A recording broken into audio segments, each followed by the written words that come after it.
Frères et sœurs, bonjour tous.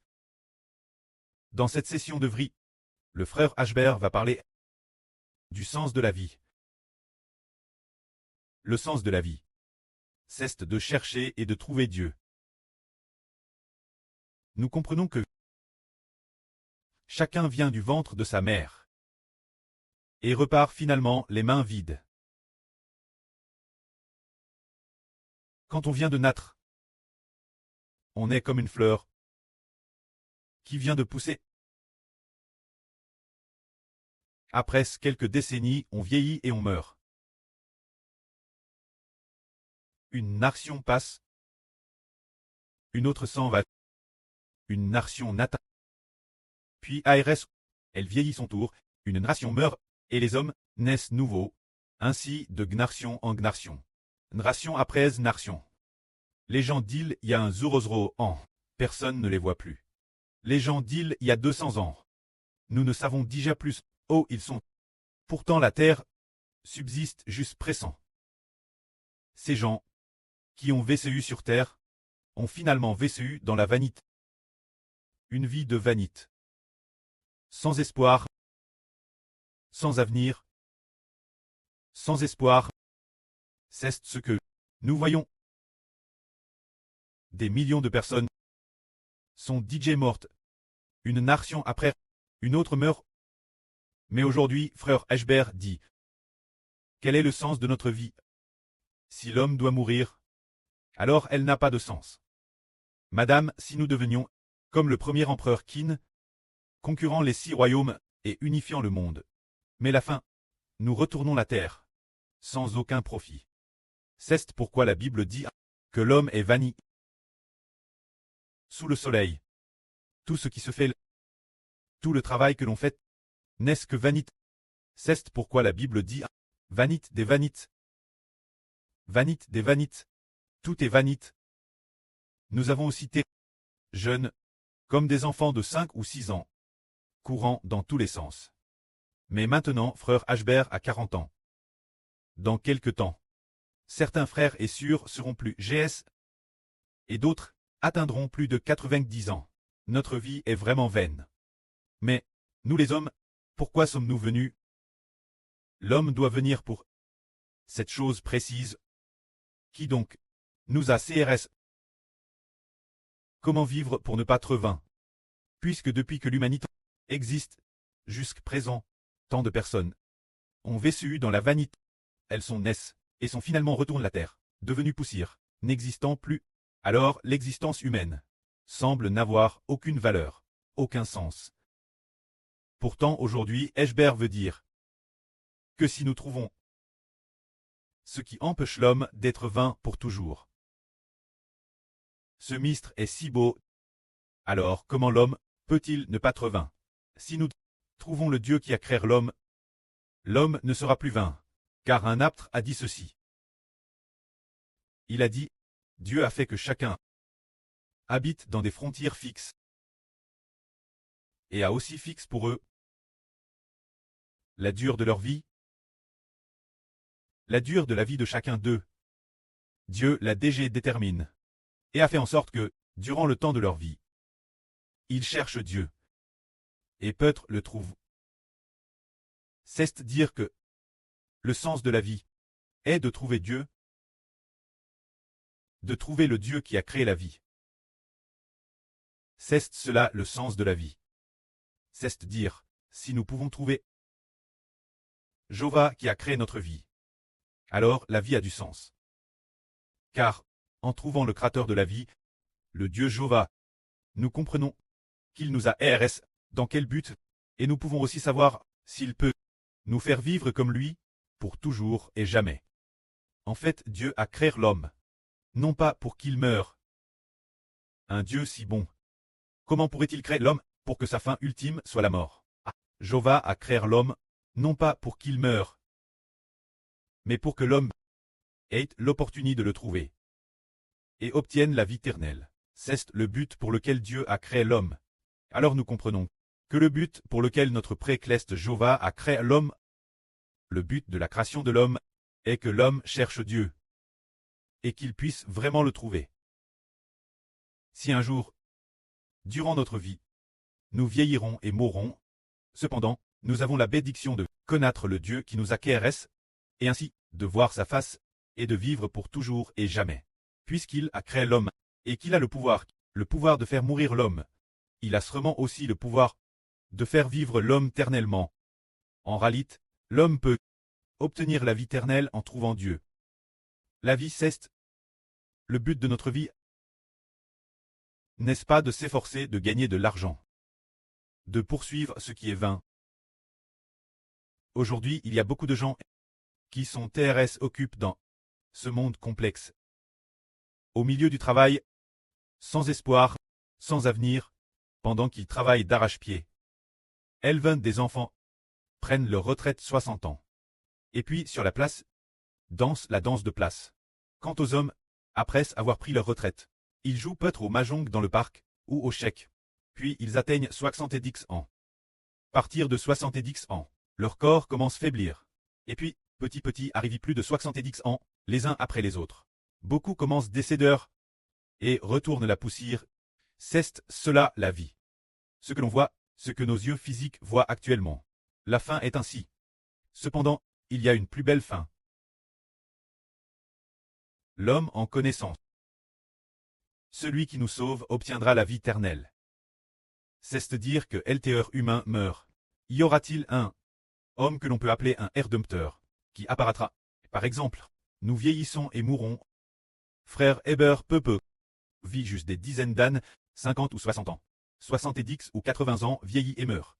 Alors, se pourrait-il qu'il y ait une situation où l'homme puisse trouver le Rédempteur et dire « Rédempteur, peux-tu me sauver? Pour que je n'aie pas vieillir, ni mourir, ira-t-il une telle personne qui puisse nous sauver, nous empêcher de vieillir et de mourir, s'il y a une telle personne? Il est le sauveur de l'humanité. Alors, frères et sœurs, pensez-vous qu'il y aura vraiment un tel sauveur? Oui, les réponses des frères et sœurs sont terrestres exactes. Oui, il y a un tel sauveur. Il y a donc un tel sauveur. Madame, si l'avenir nous sommes DJ morts, retourne la poussière, et que notre esprit est DJ arrive au jour des morts, s'il y a un tel Rédempteur qui descend dans le jour des morts pour nous appeler en disant « Hébert, ressuscite du jour des morts, ton corps et retourne la poussière. Je te donne nouveau, un corps nouvellement créé, pour que ton corps ne pourrisse plus jamais. Pour que ton corps nouvellement créé soit comme Dieu, ne meure plus, ne vieillisse plus, bien que ton esprit soit DJ arrive au jour des morts, je ne te laisserai pas enferme dans le jour des morts, mais tu en sortiras pour ressusciter et avoir la vie éternelle. Enfin, y aura-t-il vraiment un tel Rédempteur pour nous sauver? C'est vrai. Il y a un tel Rédempteur. Dans ce cas, si nous trouvons un tel Rédempteur, nous n'aurons pas mourir. L'humanité a-t-elle vraiment un Rédempteur? Par exemple, les Chinois, Mao Zedong. Se dire, le président Mao a dit qu'il n'y a pas de Rédempteur. Il a dit que l'humanité n'a pas de Rédempteur. S'il a dit cela, nous comprenons que c'est seulement parce qu'il n'a pas trouvé le Rédempteur, mais nous comprenons que nous pouvons le trouver. Alors, y a-t-il vraiment un Rédempteur? S'il y a vraiment un Rédempteur, alors ce Rédempteur ne sera certainement pas un homme. S'il est un homme, peut-il nous sauver? Non, il ne le peut pas. S'il y a vraiment un Rédempteur pour nous sauver de la mort et nous sauver après notre mort, en nous ressuscitant du jour des morts, alors cette personne n'est certainement pas un homme, il doit être Dieu. Ou bien quelqu'un qui, avec Dieu, a créé l'homme. En réalité, le Rédempteur, c'est lui qui a créé l'homme avec le vrai Dieu éternel. Il a donc le pouvoir de nous sauver. Lors de la création de l'homme, nous ne savons pas qui a créé l'homme. Nous savons qu'il y a celui qu'on appelle Dieu. Créer l'homme. Pourtant, c'est étonnant. Quand Dieu a créé l'homme, il ne l'a pas créé seul. Il l'a créé avec son Fils. C'est très étonnant. Comment se fait-il que Dieu, avec le Fils de Dieu, Dieu a-t-il encore un fils? A-t-il un autre fils? Nous n'en avons pas entendu parler. Que Dieu avait un fils. Le Fils de Dieu équivalent. Dieu lui-même seulement. Son nom, n'est-ce pas Jéhovah? Le Fils de Dieu. Son nom est Jésus-Christ. Car au moment de créer l'homme, Quand Dieu a créé l'homme, il l'a créé avec son Fils. Dieu a dit, faisons l'homme. Notre image, selon notre ressemblance. Dieu a dit en créant l'homme, faisons l'homme notre image, selon notre ressemblance. Puisque Dieu a dit, nous, il faut au moins 2 personnes pour dire nous. C'est dire, avec qui Dieu a-t-il donc créé l'homme? C'était en fait son Fils unique Jésus. Il est le Fils unique de Dieu. Jésus-Christ. Créant ensemble l'homme. En parlant de Jésus, les frères et sœurs connaissent bien son nom. Le nom de Dieu est Jéhovah. Alors, Dieu Jéhovah et son Fils ont créé l'homme ensemble, créant l'homme l'image de Dieu et de Christ. Ainsi nous comprenons qu'il y a le Dieu qui crée l'homme, et aussi le Fils qui crée l'homme avec Dieu. Puisqu'il en est ainsi, nous avons entendu dire que le Fils de Dieu s'appelle Jésus. Cela prouve que Jésus est descendu du ciel pour devenir homme. Il n'est certainement pas un homme. S'il était un homme, il ne serait pas le Fils de Dieu. Seulement, il a simplement pris un corps humain. Il est le Fils de Dieu. Seulement, il est descendu sur terre comme un homme, prenant un corps humain, pour annoncer qu'il allait racheter l'humanité. Il y a un homme appelé Jésus, qui est Jésus-Christ. Il est descendu du ciel pour devenir homme. Il est devenu homme. Dans quel but? C'est pour être le sauveur de l'humanité. Alors demandons, la sûre décédée. Ma sûre, eh bien, quand vous tiez jeune, vous tiez belle comme une fleur, et vous t'es encore très belle maintenant. Mais vous savez aussi que vous allez vieillir l'avenir. Dans ce cas, avez-vous besoin d'un sauveur pour vous sauver, afin que vous restiez pour toujours belle comme une fleur? Oui, j'en ai besoin, c'est vrai. Notre sœur en a besoin, les frères et sœurs en ont-ils besoin aussi? Tout le monde en a besoin. Chaque trait humain en a besoin. Si les humains ne mouraient pas, et ne vieillissaient pas, alors nous n'aurions pas besoin de sauveur. Mais en réalité, les humains meurent. Va aussi vieillir, se dire qu'il faut un Rédempteur. Le but du Rédempteur est de nous faire ressusciter d'entre les morts. Et puis, de nous faire ne jamais mourir, de nous garder éternellement beaux comme des fleurs. Et aussi, de ne plus jamais commettre de péché, de recevoir l'amour de Dieu pour toujours. S'il y a un tel Rédempteur, qui fait que nous ne mourrons plus, et ne tombons plus malades, et de plus, nous garde jeunes et beaux comme des fleurs. Alors s'il y a un tel Rédempteur, alors nous devons le suivre, et croire en lui. Parmi l'humanité, il n'y a pas de Rédempteur. Mais si vraiment, quelqu'un peut être qualifié de Rédempteur, ce doit être le Créateur de l'homme, soit Dieu l'Éternel, soit Jésus-Christ qui a créé l'homme avec Dieu. Mais Dieu est suprême. Quand Dieu l'Éternel, c'est parce que l'humanité a offensé l'Éternel Dieu. Les anctres de l'humanité ont offensé l'Éternel Dieu. C'est pourquoi l'Éternel Dieu a fait que l'homme soit mortel. Alors les anctres de l'humanité, qui sont-ils au juste? Ah, par exemple, les Chinois pensent que les anctres de l'humanité s'appellent les descendants de Yan et Wang. Ils ne savent pas non plus qui est l'anctre de l'humanité. Certains disent que c'est une certaine noix qui a créé l'homme. C'est faux. Ce n'est pas non plus l'anctre de l'humanité. C'est une légende. Quand l'anctre de l'humanité, son nom est Adam. Il est l'anctre de l'humanité. Il avait une femme nommée Ève. Quand Adam et Ève, ils ont tous deux TRS par Dieu. C'est l'Éternel Dieu et son Fils, qui ont utilisé de la boue pour créer Adam et Ève. Ainsi en créant Adam et Ève, Dieu les a ERS. Selon l'image de Dieu, selon sa ressemblance, il a créé l'homme Adam. Et de la CTE d'Adam, il a pris une CTE pour créer sa femme Ève. Ainsi l'humanité s'est multiplie à partir d'Adam et Ève. Ainsi toute l'humanité remonte un seul anctre commun, qui est Adam. Mais quand Dieu a créé l'homme, il a ordonné ceci à Adam. Il a dit à Adam de ne pas résister au Saint-Esprit de Dieu. Car, en résistant au Saint-Esprit de Dieu, l'homme mourrait. Mais Adam a été trompé par l'ennemi de Dieu, le diable Satan, qui disait que l'homme pouvait résister au Saint-Esprit de Dieu sans mourir. Alors Adam et Ève ont résisté au Saint-Esprit de Dieu. En parlant de Dieu, qu'est-ce que le Saint-Esprit, l'Esprit de Dieu, fait référence ce que Dieu a mis en l'homme. L'Esprit de Dieu, qui habite en l'homme, ceste pour faire en sorte que l'homme pense comme Dieu, parle et agisse la ressemblance de Dieu. Que les gens du monde fassent les choses, l'image de Dieu. Prenons un exemple. Les gens ordinaires, ceux qui ne croient pas au Seigneur, n'ont pas le Saint-Esprit. Ceux qui croient au Seigneur, ceux qui reçoivent le Saint-Esprit, ceste comme le frère Ashbert, bien que son apparence extérieure soit celle d'un homme, tout comme une personne ordinaire. Mais ses pensées sont comme Dieu et comme le Seigneur. Pourquoi sont-elles comme Dieu et comme le Seigneur? Parce que l'Esprit de Dieu et l'Esprit du Seigneur sont en frère Ashbert, faisant que les pensées et les intentions de frère Ashbert ne pensent que se soucier des choses de Dieu, ne se soucier que de ce qui concerne, puisque l'Esprit de Dieu est l'intérieur. L'homme doit devenir une personne qui vit pour Dieu, vivant pour Dieu, et non pour soi-même. Mais Dieu a mis son esprit en Adam, et voulait ainsi qu'Adam et Ève vivent pour Dieu. Mais il y avait un serpent, qui en réalité préfigurait le diable Satan. Il a trompé Adam en disant « Tu n'as pas besoin de vivre pour Dieu. Pourquoi devrais-tu vivre pour l'Éternel? Résiste son esprit. Laisse son esprit te quitter. Et tu pourras vivre pour toi-même. Tu pourras toi-même être ton propre Dieu. Si tu vis pour l'Éternel, alors l'Éternel est ton Dieu. Mais si tu résistes, l'esprit qu'il a mis en toi, déesse, que son esprit sera parti, tu n'auras plus que ton propre esprit. Alors tu pourras vivre pour toi-même.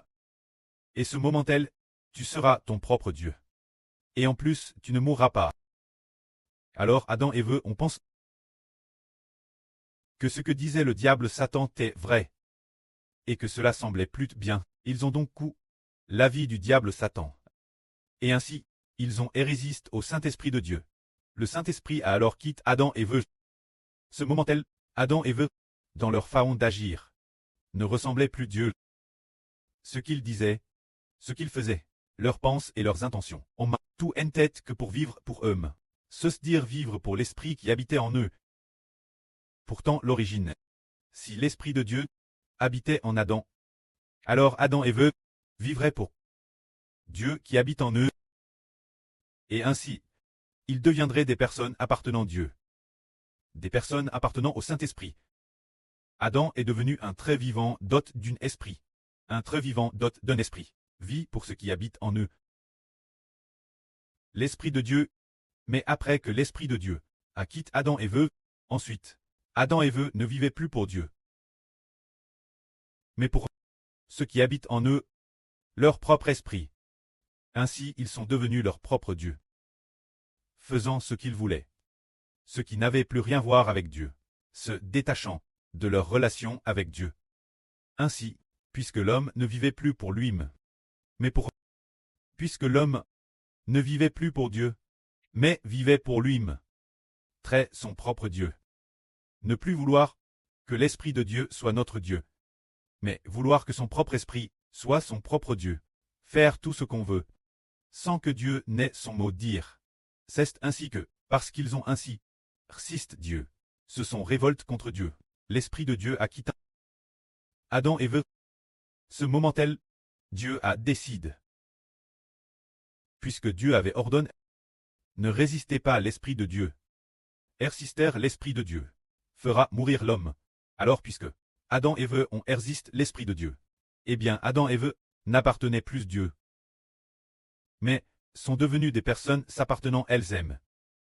De plus, comme ce moment-là, l'esprit du diable est aussi en Adam et Ève. Adam et Ève sont devenus appartenant eux-mêmes et appartenant au diable. Alors puisqu'ils s'appartiennent, qu'ils s'appartiennent eux-mêmes et qu'ils appartiennent aussi au diable, alors Dieu a fait en sorte que Adam et Ève vieillissent et meurent. Ainsi toute l'humanité, tant la descendance d'Adam, tous les hommes vivent pour eux-mêmes. Tous les hommes, soit vivent pour eux-mêmes, au mieux, vivent pour leurs enfants, pour leurs femmes ou leurs parents. Tout au plus, pour la plupart, ils vivent pour eux-mêmes. Alors puisqu'ils vivent pour eux-mêmes, alors Dieu, puisqu'ils ne vivent pas pour Dieu, ne vivent pas pour Dieu. Alors, frères et sœurs, pensez-vous que Dieu veuille donner la vie éternelle aux hommes? Non, il ne le veut pas. Puisqu'ils vivent pour eux-mêmes, Dieu ne veut pas leur donner la vie éternelle. C'est pourquoi l'humanité tombe malade. Dieu soumet l'humanité la naissance, la vieillesse, la maladie et la mort. C'est ainsi que sont apparus la naissance, la vieillesse, la maladie et la mort, après avoir vécu jusqu'à 80 ans. En gros, les gens retournent peu la poussière. C'est parce que l'homme ne vit que pour lui-même. L'homme n'a pas l'esprit de Dieu en lui. L'homme n'a pas l'esprit de Dieu en lui. L'homme ne vit plus pour lui-même. Non. L'homme ne vit plus pour Dieu, mais vit pour lui-même. Ainsi parce que l'homme vit pour lui-même, Dieu a dit, puisque l'homme ne vit que pour lui-même. Alors Dieu, dans ce cas, Dieu ne permet plus l'homme d'obtenir la vie éternelle. Dieu, au contraire, Dieu a dit, puisqu'ils sont déjà devenus leur propre Dieu. Comme l'Éternel Dieu, tant leur propre Dieu, ne voulant plus de l'Éternel comme leur Dieu. Dieu a dit, puisqu'il en est ainsi, et l'homme doit travailler dur pour avoir de la nourriture mangée. Doit travailler dur pour avoir de la nourriture mangée. Et de plus, la sueur de son front. Dieu ne bénit plus la terre. Faisant travailler l'homme dur pour avoir de la nourriture mangée, et puisque l'homme vient de la poussière, il finira par retourner la poussière. C'est pour cela que l'homme ne vit que pour lui-même. Ce qui a apport la mort, a apport le PCH et a aussi apport la malédiction. Alors, s'il en est ainsi, si frères et sœurs, nous comprenons que l'homme meurt, c'est parce que qu'est-ce que l'homme a perdu, c'est que l'encre de l'humanité a perdu l'esprit de Dieu. L'esprit de Dieu n'est plus en l'homme, le propre esprit de l'homme est en lui-même, et madame l'esprit de Satan est aussi en l'homme. Ainsi l'homme est devenu quelqu'un qui vit pour lui-même, qui vit pour Satan. Pourquoi dit-on que l'homme doit vivre pour Satan? Comme c'est désagréable entendre eux. Mais pourtant, l'esprit de Satan habite en l'homme, le poussant cher, commettre toutes sortes de PSH qui viennent tous de Satan. Commettre toutes sortes de PSH. C'est vivre pour Satan. L'origine, l'homme aurait dû vivre pour Dieu, mais maintenant il en est venu vivre pour Satan. Vivre pour lui-même, l'homme est devenu quelqu'un qui appartient à Satan. Quelqu'un qui s'appartient lui-même, c'est pourquoi l'humanité sans espoir va mourir. Alors le Rédempteur, c'est fait homme. Celui qui a créé l'homme avec Dieu, Jésus-Christ, c'est fait homme. Jésus-Christ, en se faisant homme, enseigne l'humanité que l'homme doit vivre pour Jésus. Jésus veut nous sauver, afin que l'homme vive pour Jésus, et vive aussi pour Dieu. Ainsi, l'homme obtient la vie éternelle. Alors puisque, au début, le frère Ashbert a dit que, lorsque Dieu a créé l'homme, en fait, en plus de mettre le propre esprit de Dieu en l'homme, il voulait aussi mettre son Fils, l'esprit de Jésus en l'homme. Ainsi, l'homme avait, en plus de l'esprit de Dieu, aussi l'esprit de Jésus. Ainsi, l'homme est devenu quelqu'un qui vit pour Dieu et pour Jésus. Mais cause d'Adam. Après ce que l'encre de l'humanité a pch, l'esprit de Dieu a quitté Adam, l'esprit du Seigneur Jésus a aussi quitté Adam. Adam ne vivait plus pour Dieu, ni pour Jésus. Il n'appartenait plus Dieu, ni Jésus.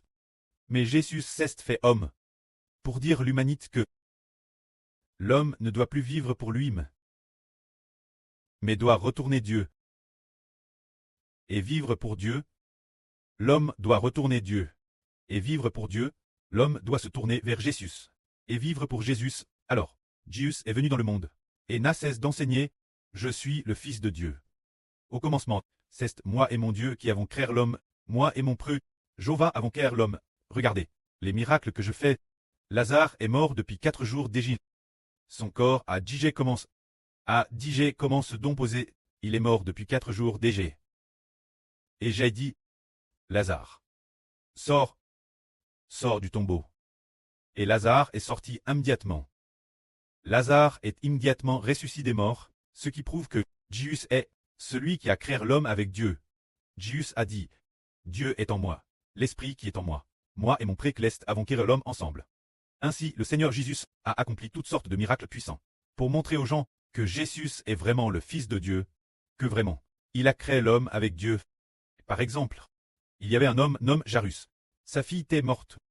Couche sur son lit.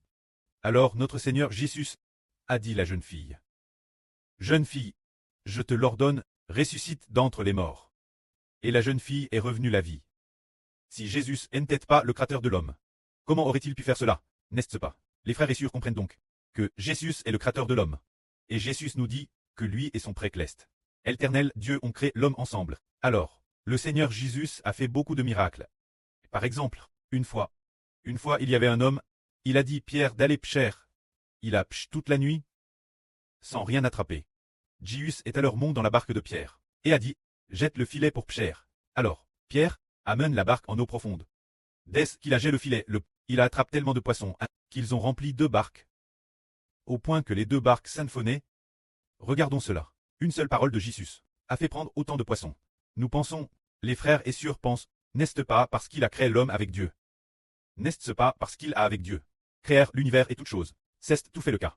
Il a vraiment avec Dieu créé l'univers et toutes choses. Et Jésus a dit, pour vous, je serai crucifié, je mourrai et serai enseveli, et je ressusciterai le 3e jour. Plus tard, il est ressuscité le 3e jour, et ceste montre vivant ses disciples. Alors, s'il n'était pas le créateur de l'homme, comment aurait-il pu revenir du jour des morts? Cela prouve que, il est le Seigneur qui a créé l'homme, ô vous. Alors pour la création de l'homme, il y a Dieu, Jéhovah et le Seigneur Jésus-Christ pour le créer. Et le Seigneur Jésus-Christ a racheté l'humanité. C'est dire que, toute l'humanité a péché contre Dieu. Jésus a porté les péchés de l'humanité, et a été crucifié sur la croix. Tous ceux qui veulent, très baptisent en Jésus, en Dieu, et au nom du Saint-Esprit. Alors ils auront la vie éternelle.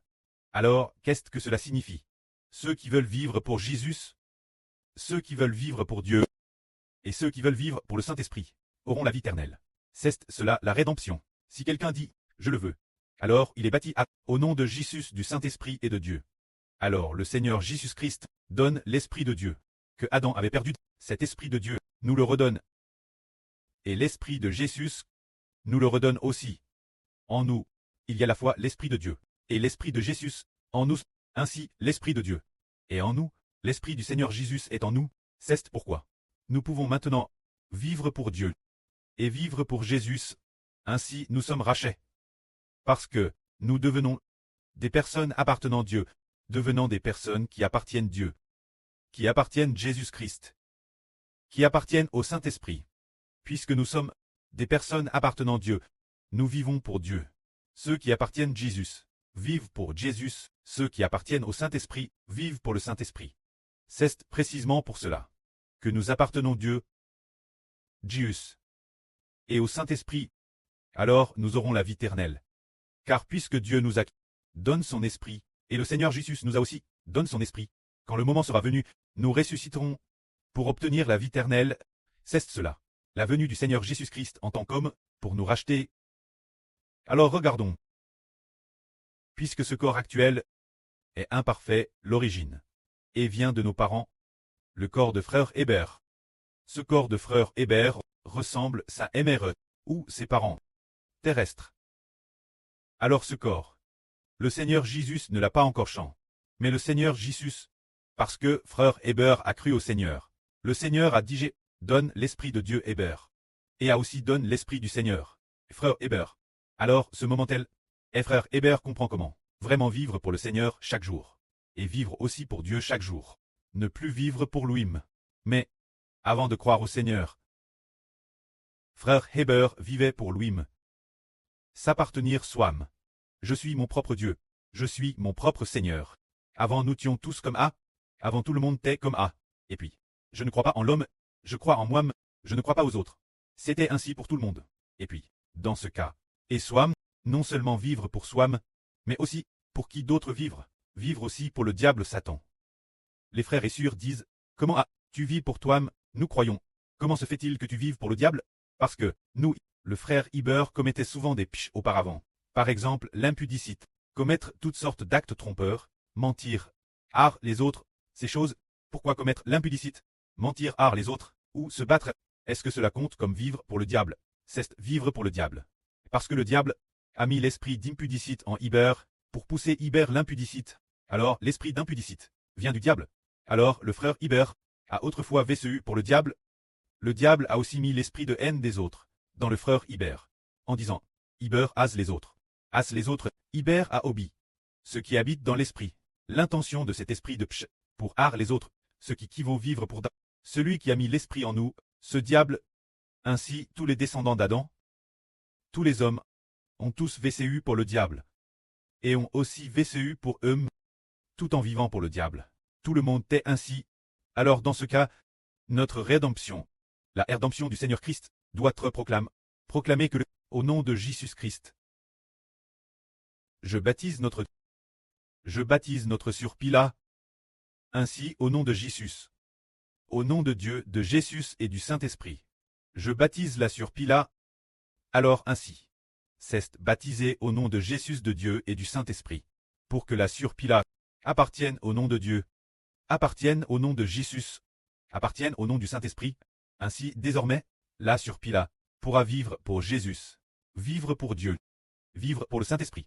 Alors puisque le précleste a déjà vu la surpila faire cette proclamation, a déjà proclame, le Seigneur a déjà vu, alors le Seigneur sauvera la surpila, pour que la surpila ne vive plus pour le péchage. Se dire, dans ce cas, l'Esprit de Dieu entrera en nous, l'Esprit du Seigneur entrera en nous. Dieu et le Seigneur vont ce qui habite. Le pshach que Satan a mis en nous, le Seigneur Jésus-Christ la retire pour le jeter dans un tank de feu et de soufre. Frères et sœurs, croyez-vous que le Seigneur a le pouvoir d'extirper le péché en nous et de le retirer pour le jeter dans un tank de feu et de soufre? Le croyez-vous? Alors le Seigneur dit, en fait, cet enfant Pila vit pour moi, vit aussi pour mon précleste, et vit aussi pour le Saint-Esprit. Bien, je vais mettre l'esprit de mon preux et le mien dans la surpila. Pour que partir d'aujourd'hui, elle devienne un enfant appartenant à Dieu. Appartenant aussi l'enfant du Seigneur Jésus-Christ. Appartenant aussi l'enfant du Saint-Esprit, c'est ainsi que la surpila appartient désormais au Dieu et Seigneur qui a créé l'homme. L'origine nous devions appartenir au Dieu et Seigneur créateur de l'homme. Mais, cause des onctres de l'humanité, l'homme n'appartient plus au Dieu et Seigneur créateur, mais appartient au diable, et s'appartient lui-même. Maintenant, des mains du diable, il appartient à Dieu, appartient au Christ, appartient au Saint-Esprit. Alors puisque le précleste dit, il m'appartient DJ, il appartient à mon fils, bien, je vais lui accorder la vie éternelle. C'est ainsi que Jésus nous a rachés, pour que partir de maintenant, nous ne vivions plus pour nous mêmes, mais pour Dieu le Seigneur Jésus-Christ et le Saint-Esprit, puisque Dieu et le Seigneur sont les créateurs de l'homme. Nous lui appartenons, lui et son Fils,